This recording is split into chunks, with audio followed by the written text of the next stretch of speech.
የኤአይ ዩኒቨርሲቲ ልንገነባ ነው ሲሉ ጠቅላይ ሚኒስትር አብይ አህመድ ተናገሩ። መከላከያ ሰራዊት ስለ አሰብ ካርታ መልስ ሰጠ። በተመሳሳይ መንገድ ጫካ ላይ የነበሩት 256 ታጣቂዎች ለሰራዊት እጃቸውን ሰጡ። በናይጄሪያ አንድ መንደር ላይ በተፈጸመው ጥቃት 30 ሰዎች ተገደሉ። እነዚህና ሌሎች አዳዲስ መረጃዎች ይዘን ቀርበናል። እስከ ፍጻሜ ድረስ አብራችሁ እንድትቆዩ እንጋብዛለን።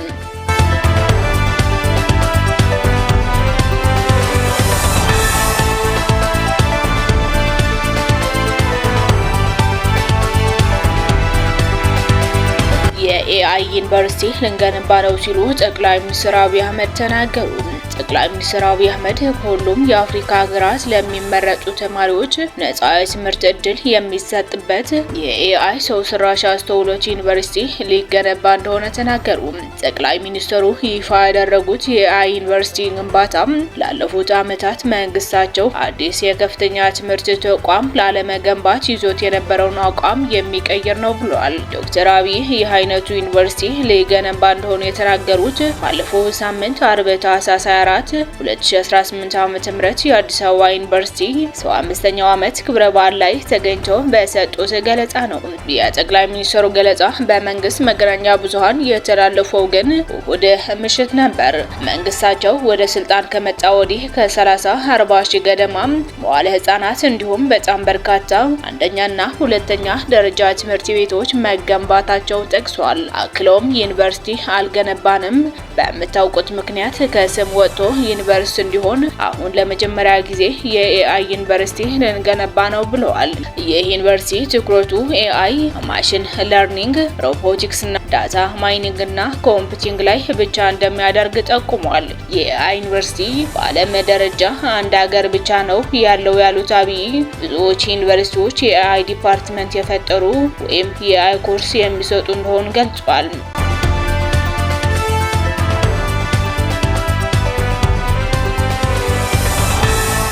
መከላከያ ሰራዊት ስለ አሰብ ካርታ መልስ ሰጠ። አሰብ የተጠቃለለበት ካርታ የመከላከያ አቋም አይደለም ሲሉ ጀነራሉ ተናገሩ።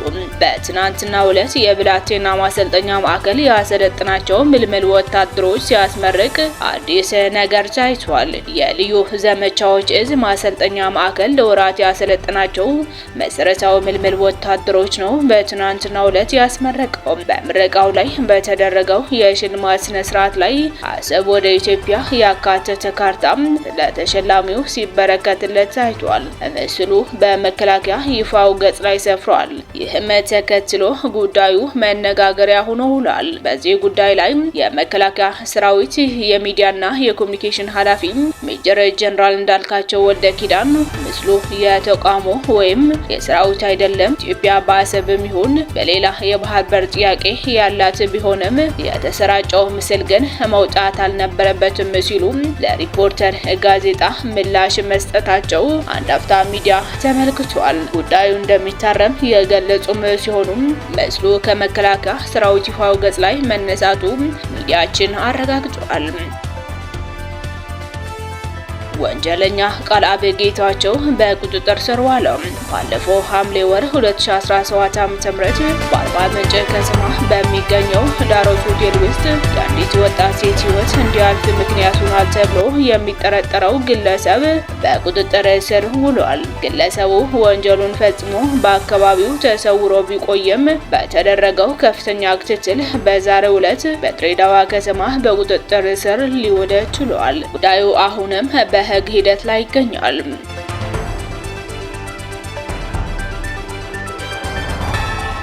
በተሳሳተ መንገድ ጫካ የነበሩ 256 ታጣቂዎች ለሰራዊት እጃቸው ሰጡ።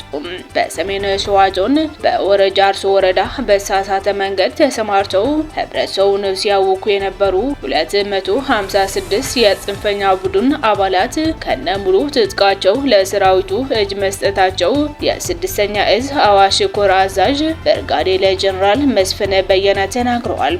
አዛዡ በወረዳው በተደጋጋሚ ከህብረ ከደረሰው ጋር በርካታ ውይይቶች በመካሄድ በተሳሳተ መንገድ ጫካ የገቡ የቡድን አባላትና አመራር እጃቸው እንዲሰጡ ማድረግ መቻሉን ገልጿል። ኩሩ በተሰማራበት የግዳጅ ቀጠና የተሰጠውን ተልዕኮ በጀግንነት እየፈጸመ እንደሚገኝ የገለጹት ጀነራል መኮንን የሰላም አማራጭ ተጠቅመው ወደ ሰላም ለመምጣት የሚፈልጉ ሁሉ አሁን በሩ ክፍት ነው ብለዋል።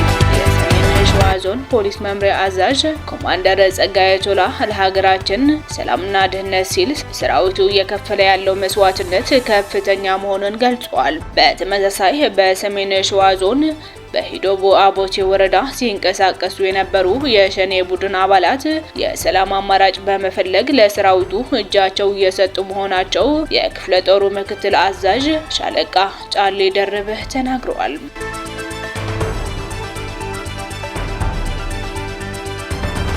በናይጄሪያ አንድ መንደር ላይ በተፈጸመው ጥቃት ቢያንስ 30 ሰዎች ተገደሉ። በናይጄሪያ ኒጀር ግዛት ውስጥ በሚገኘው መንደር የታጠቁ ኃይሎች በፈጸሙት ጥቃት 30 ሰዎች መገደላቸውና ንብረት መዘረፉን የክልሉ ባለስልጣናት ተናገሩ። ጥቃት ፈጻሚዎቹ ቅዳሜ ዕለት ከካስዋን ዳጂ መንደር አቅራቢያ ከሚገኝ ጫካ ወጥተው የአካባቢውን ገበያ ማቃጠላቸውና ሱቆችን መዝረፋቸውና ቁጥራቸው ያልታወቀ ሰዎች አፍነው መውሰዳቸው ፖሊስ አስታውቋል። ታጣቂዎቹ በሞተር ሳይክሎች መሳሪያ ይዘው ወደ ከተማው ከገቡ በኋላ ሰዎችን በመክበብ ረሽነዋቸዋል። ሌሎች ደግሞ በጥይት ተመተው ሞተዋል ሲል የአካባቢው ነዋሪዎች ለቢቢሲ ሀውሳ ተናግረዋል። ናይጄሪያ ውስጥ ሽፍቶች በመባል የሚታወቁ የታጠቁ የወንጀል ቡድኖች የሚፈጽሟቸው ጥቃቶችና አፈናዎች ለዓመታት እንደቀጠሉ ናቸው። የኒጀር ግዛት የአደጋ ጊዜ አስተዳደር ኤጀንሲ ባለስልጣን የሆኑት አብዱላሂ ሮፊያም የነዋሪዎችን እማኝነት በመጥቀስ የመንደሩ ነዋሪዎች ከበባ ከተፈጸማቸው በኋላ መገደላቸው አረጋግጠዋል። የአካባቢው ማህበረሰብ ጥቃቱን ተከትሎ በጣም ፈርቶ እንደነበር የተናገሩት ባለስልጣኑም ተደብቀው ነው ያሉት፣ ከማንም ጋር ለመነጋገር በጣም ይፈራሉ ሲሉ አክለዋል። የኒጀር ግዛት የፖሊስ ቃል አቀባይ ዋሲዩ አብዮድን ዳት የደረሰባቸው ነዋሪዎች ለመርዳት የአደጋ ጊዜ ሰራተኞች ወደ አካባቢው መሰማራታቸውና የጸጥታ ኃይሎች የታገቱትን ለማስለቀቅ እየሰሩ መሆኑን ተናግረዋል። ናይጄሪያ ውስጥ መንግስት አሸባሪ ብሎ በፈረጃቸው የወንጀል ቡድኖች የታገቱ ሰዎች ለማስለቀቅ ገንዘብ መክፈል ህገወጥ ድርጊት ነው።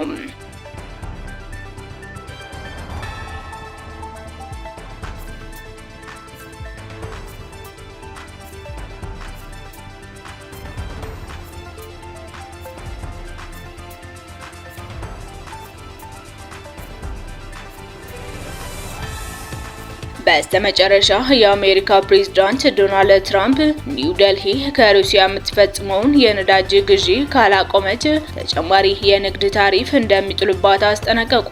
ፕሬዝዳንቱን ይህን ማስጠንቀቂያ የሰጡት ሁለት ሀገራት የንግድ ስምምነት ለመፈራረም ድርድር እያደረጉ ባለበት ወቅት ነው። ትራምፕ በአየር ፎርስ ዋን አውሮፕላን ውስጥ ሆነው ለጋዜጠኞች ሲናገሩ ህንድ የሩሲያ ነዳጅ መግዛቷን ከቀጠለች ታሪፏን በፍጥነት ጨምረው እንችላለን፣ ይህም ለነሱ በጣም መጥፎ ይሆናል ሲሉ ዝተዋል።